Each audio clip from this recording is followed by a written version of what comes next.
Salam kerahiman. Hari ini tanggal 5 Agustus. Kita akan baca sama-sama dari diary nomor 142. Bicara tentang persekutuan dengan Allah. Kita mulai ya. Dalam nama Bapa dan Putra dan Roh Kudus. Amin. Tariklah saya ya Tuhan, supaya saya ada di dalam Engkau. Cintai saya, supaya saya bisa mengasihi sesama. Amin. Dalam nama Bapa dan Putra dan Roh Kudus. Amin. 142.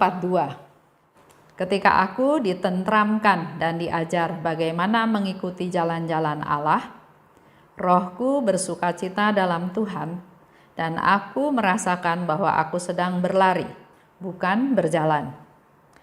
Sayap-sayapku dibentangkan dan aku siap terbang.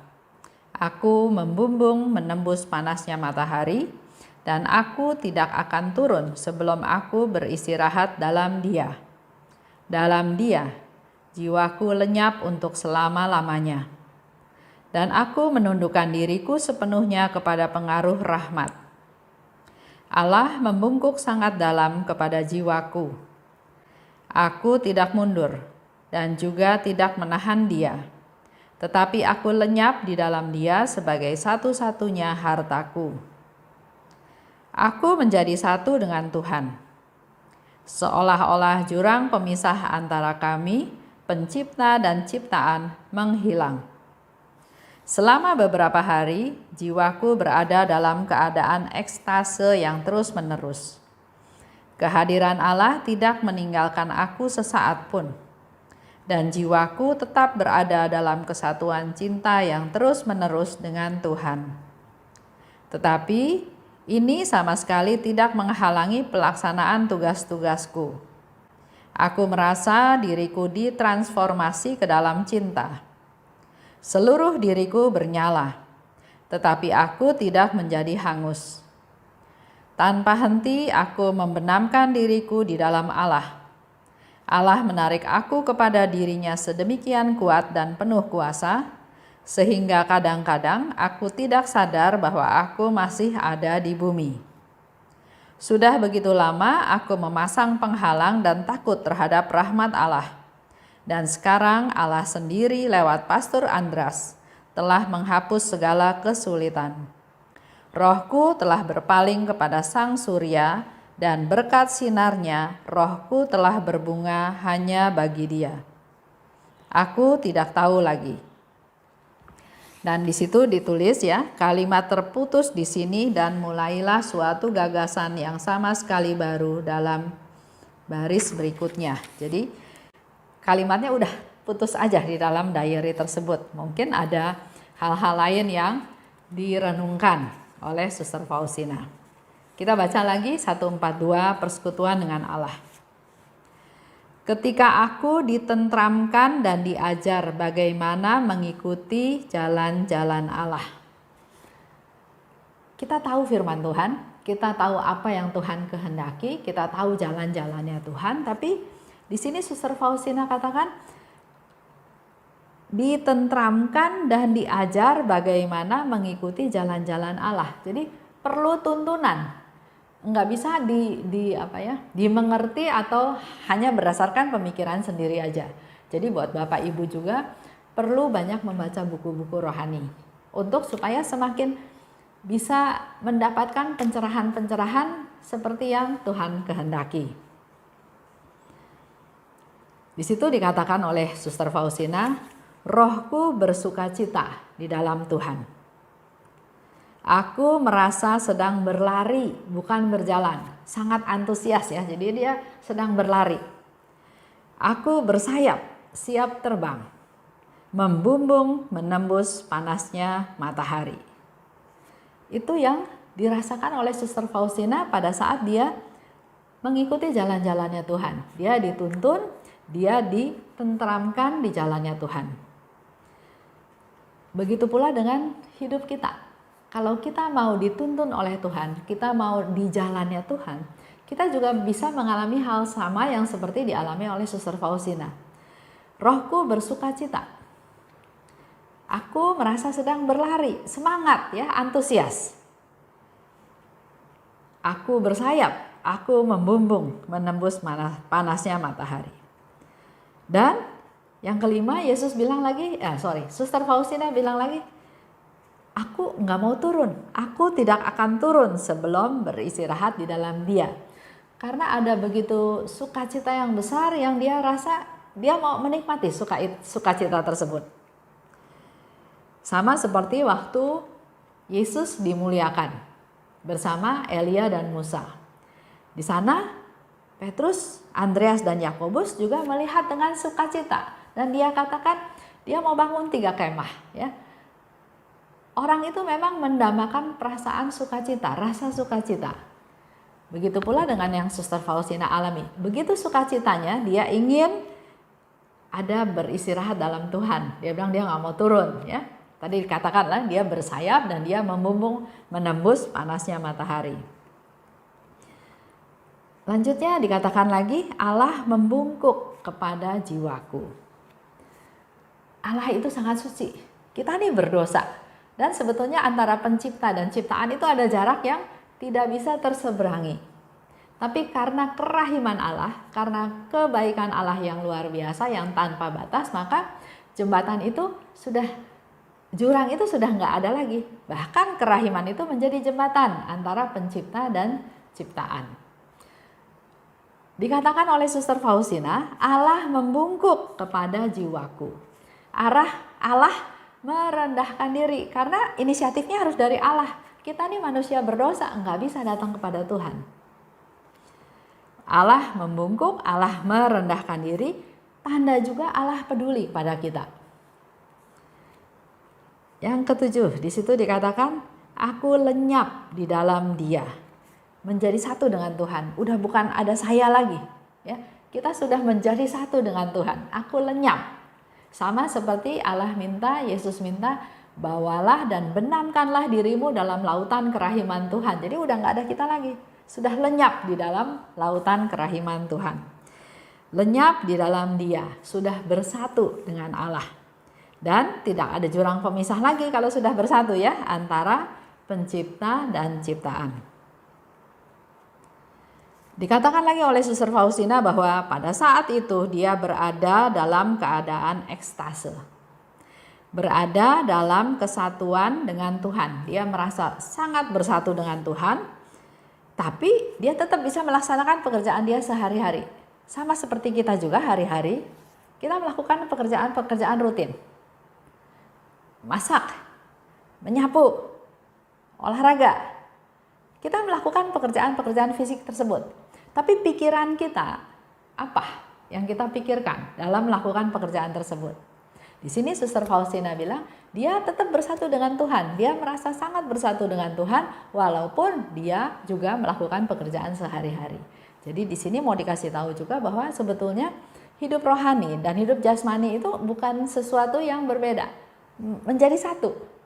Kita melakukan pekerjaan jasmani, tapi keberadaan kita hidup dalam sebagai manusia rohani. Bersatu dengan Tuhan. Lanjut ya. Mari kita praktekkan. Ajakannya adalah seperti itu. Kita melakukan pekerjaan sehari-hari. Contoh yang gampang ya. Masak di dapur. Kita bisa sambil cuci sayur, sambil potong daging, sambil rebus, sambil masak. Kita kan bisa tetap bersatu dengan Tuhan. Fokusnya kepada Tuhan, ingat Tuhan. Tetap kita lakukan pekerjaan sehari-hari. Pasti hasilnya luar biasa. Ada sukacita, ada kegembiraan. Ada yang kita bisa bagikan kepada mereka yang nanti menikmati makanan tersebut. Sukacita itu, sukacita yang kita alami, mengalir melalui perbuatan-perbuatan kita. Kita praktekkan ya, apa yang didengar hari ini. Suster Faustina bilang lagi, aku merasa diriku ditransformasi ke dalam cinta.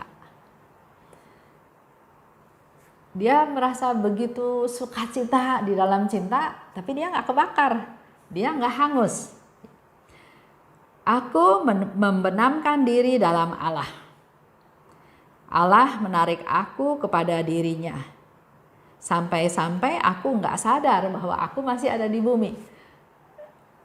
Sukacita, kegembiraan, damai, sejahtera, dan rahmat itu yang dia alami. Dia merasa bersatu, sangat bersatu dengan Allah. Allah menarik aku ke dalam dirinya. Bersatu ya, benar-benar bersatu, sehingga dia sampai kadang-kadang dia merasa dia udah nggak di bumi lagi, padahal dia masih ada di bumi ya.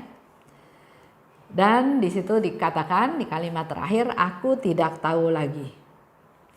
Nggak dilanjutin lagi kata-katanya sama Suster Faustina, karena menurut saya mungkin apa yang mau ditulis itu begitu indah, begitu sukacita yang nggak bisa dituang dengan kata-kata.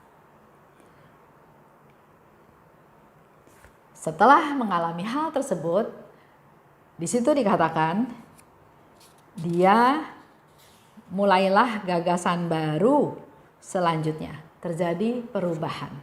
Jadi kalau kita bersatu dengan Allah, harusnya ada perubahan-perubahan dalam hidup kita.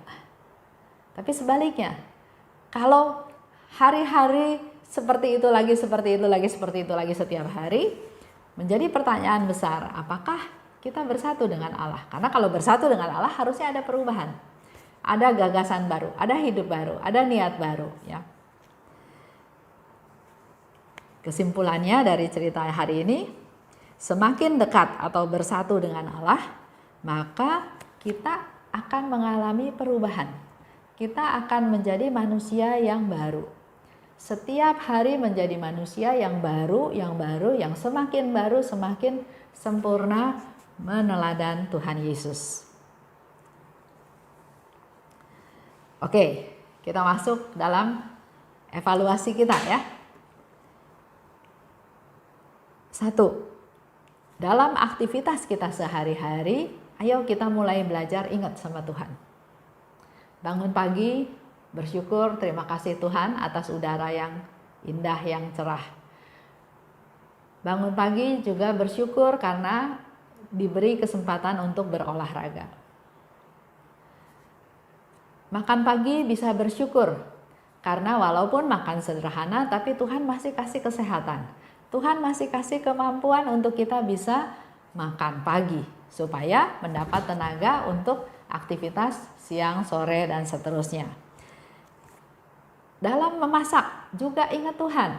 Tuhan, saya mau masak untuk anggota keluarga saya. Berkati makanan ini supaya makanan ini mendatangkan kesehatan dan kesembuhan kepada anggota keluarga. Terus bisa terus bersyukur. Lihat tanaman di kebun, bersyukur Tuhan. Ternyata misalnya pohonnya mulai berbuah, sehingga kami dapat menikmati hasil tanaman sendiri. Jadi banyak yang disyukuri dan selalu pada saat bersyukur kita ingat Tuhan dalam kegiatan kita sehari-hari. Kedua, ayo jadi manusia yang baru. Dengan bersatu dengan Allah, maka kita akan mempunyai gagasan baru untuk hidup yang baru, yang lebih baik. Mari kita praktekkan ya, di hari-hari ini dan hari-hari yang akan datang.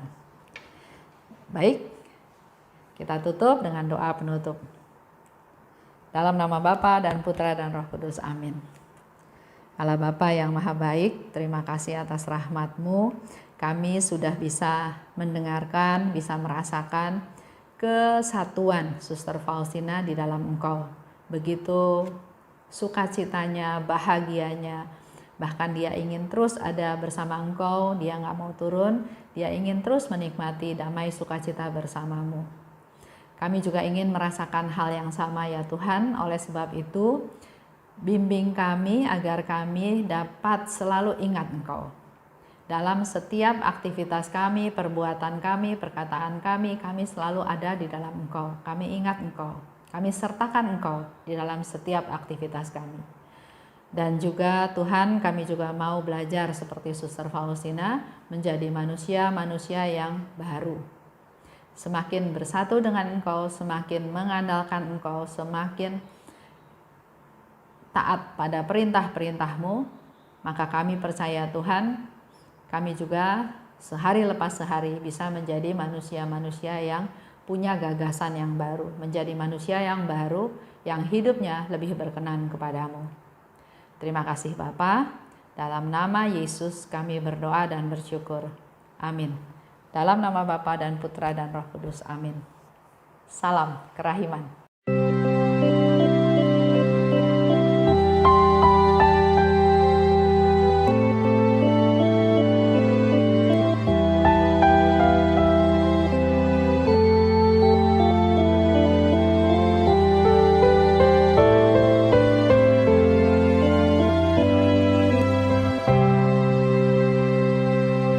Syukur kepadamu ya Allah,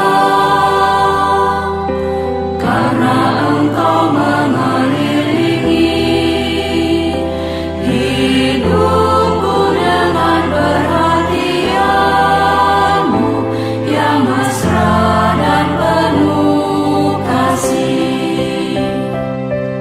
Syukur kepadamu ya Allah,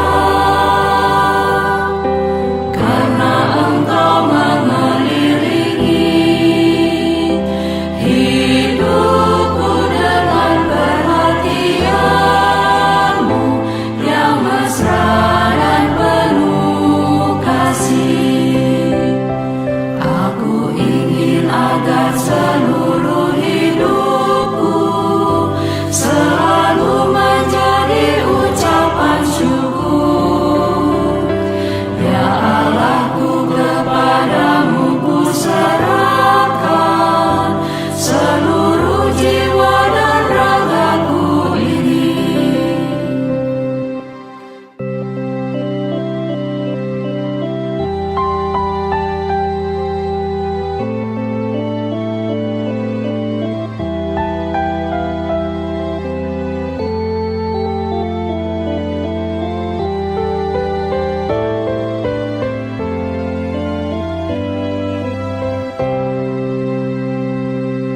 Syukur kepadamu ya Allah, karena Engkau mengelilingi hidupku dengan perhatian-Mu yang mesra dan penuh kasih. Syukur kepadamu ya